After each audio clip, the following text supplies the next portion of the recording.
The Sony family battle just keeps on coming. This time we're looking at the cheaper, well, that sounds bad. The budget-friendly. That sounds condescending. The wallet-agreeable choices. The Sony a6100 versus the Sony a6400. Two cameras with shockingly similar specs, features, and price points. It's almost like...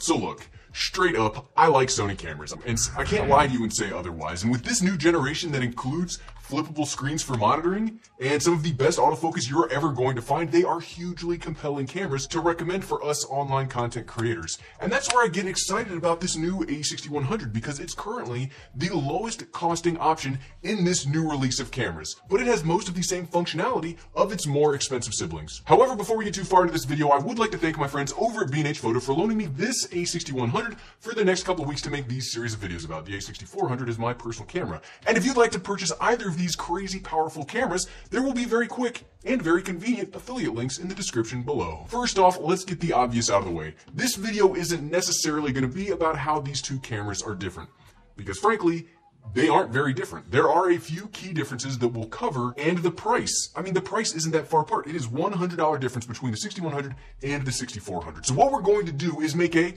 hopefully, compelling argument for the system as a whole and let you and your wallet decide which of the features you either want, or maybe you can decide you can do without those, because that's how we're going to make this a useful and actual, like, practical video to watch. So if you know me, and if you don't, welcome, you will soon, I like to stack all cameras up to the three most important aspects that I think are just there. They are the most important thing that an online video creator really gets concerned about, and that's video quality, ease of use, and the ecosystem / upgrade path if you do decide to purchase into a camera system. So first up, video quality. Both the a6100 and the a6400 have a 24 megapixel APS-C size CMOS sensor. The same 24 megapixel APS-C size CMOS sensor, actually. They both can record up to 4K 30 frames per second, and they both have internal slow motion recording capabilities that can do 1080p at up to 120 frames per second. But here's where we're going to find the first major difference between the two.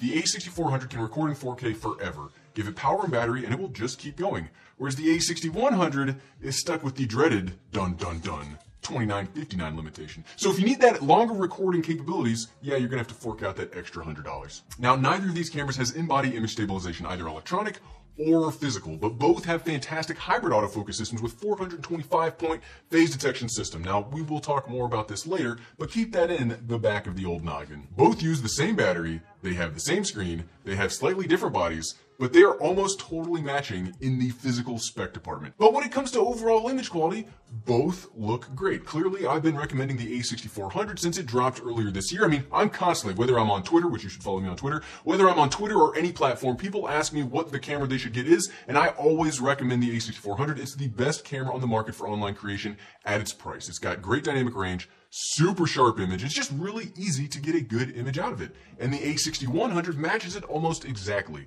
It also looks fantastic, has great image quality. I mean, I would hope so, as it has the same sensor and the same processor, but this is not a slouch. Now, neither of these can record internally or externally in 10-bit. You can get 422 color space if you record externally, but that's more of a hassle than it's worth. If you are buying one of these cameras, please don't do it for the 422 external.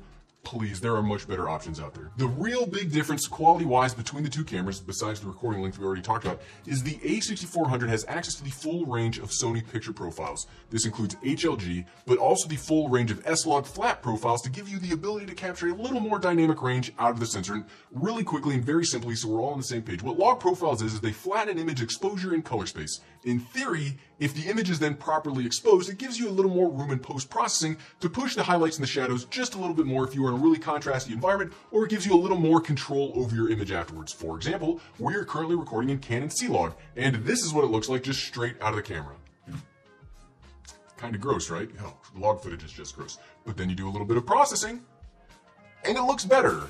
So, long story long, you can do that with the a6400. You can't with the a6100. You can't even use my favorite picture profile, PP1, which is how I always shoot with the a6400. While there are other big decision points that we'll get into about these two cameras, in my opinion, this is the biggest one.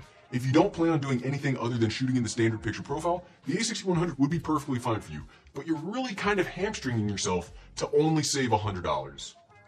But image quality is only half of the video quality battle. Audio is far more important, and both of these cameras have the exact same capabilities. It's kind of like that's the theme of the video, right? They both have 3.5mm audio connections, but neither has a headphone jack. So you won't be able to monitor unless you plug in a monitor.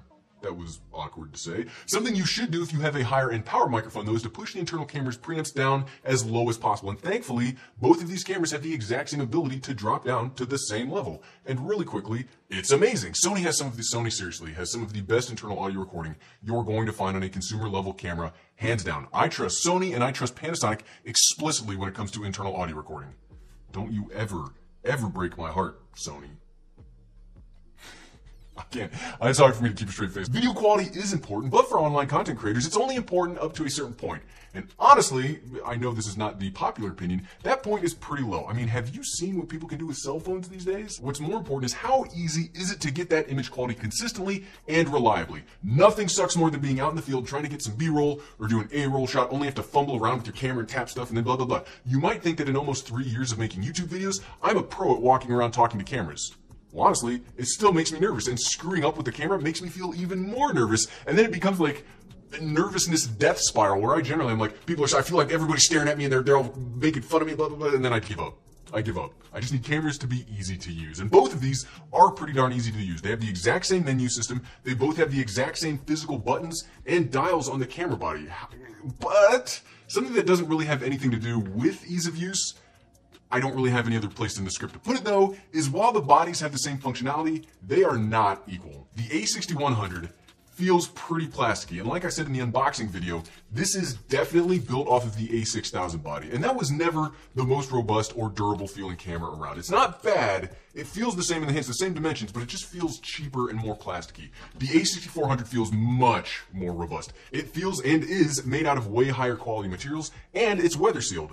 The microphone on the side and the flip port without a sealed gasket means it's weather sealed, not waterproof. It's just the more robust camera. Now that we've got the ease of use and video quality out of the way, it's time to put these two directly against each other in a quick, but awesome, I mean, we gotta have fun doing them, right? Vlogging test. See you out there.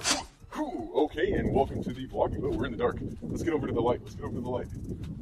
Whew, start again. And we are doing the vlogging test of the Sony a6400 and the Sony a6100. These are both the budget end, the lower end of Sony's mirrorless enterprise right now, with the a6100 just very recently coming out, and the there's a piece of hair. And the a6400 being a camera that I've been recommending forever because it's fantastic. But what I really want to know, which one is which? Can you tell? Can you tell the difference? I don't know. I don't know that you could. They're both currently set to automatic everything. They're both in the standard picture profile, and they're both in auto white balance. So could you tell the difference between the two cameras? Because they have the same processor, they have the same sensor. There's not much difference between the two when it comes to just like, if you're going to use the camera in an automatic setting. Neither has in-body image stabilization, but we are using the kit lens on both. So we've got the 16-55, which does have optical image stabilization built into it. Whoa, we almost fell in a darn hole. So yeah, can you tell the difference? Which one do you like better? There's a $100 difference between the two. I do. Whoa, look, you might notice that everything's kind of harsh because the sun it's right there. Because you're not always going to be out and about. You're not always going to be out in golden hour. You're not always going to be out like when sunlight is perfect. You got to have a camera that just works all of the time. Which one of these works best for you? I bet you couldn't tell the difference between the two. Did I point the two out at the beginning? I might have ruined it and pointed the two out at the beginning.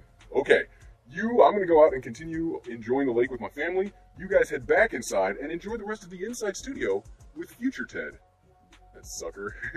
See you guys back there. And we're back. I doubt you could probably tell the difference between the two. Except that hopefully I didn't trip this time. That was crazy awkward. The last big thing you need to consider when buying a camera system, because yes, they are systems, you're not just buying a body to be a body. If you didn't know that, welcome to cameras, is what is available for me to grow with the camera. And not specific to these two, but the Sony E-mount is probably the best option currently available to grow into for the price. You've got a great range of native APS-C glass with that new 16-55 2.8 and those Sigma primes. There isn't really much else that you need, but if you want bigger and faster glass, you can always put their full frame lenses on. And honestly, that's where Sony wins. They have a one mount system. If I want to take this cheap kit lens and put it on their new FX9 cinema camera, it will fully work. I'd be crazy and be laughed at, but it would 100% work. No one else has that right now. Canon has like 4 separate lens types and 4 different camera styles. Panasonic has 2, Fuji has 1, but they only do APS-C. And Nikon is trying to do that, but they only very recently started. So Sony basically has everything you could want natively, and on top of that, they have the best current third-party support for lenses, period. The best third-party lenses that have come out in the last 2 years have been a Sony E-mount and nothing else. And I'm talking about some Tamron lenses with some new Sigmas coming out here pretty soon. Again, we haven't really said anything specific about the 6100 and the 6400 because they are the exact same. Same body style, same batteries, same mount, same guy talking at them, same waving motion here. But that's not necessarily a bad thing. They will let you grow with them in the exact same way, which is to say, very well.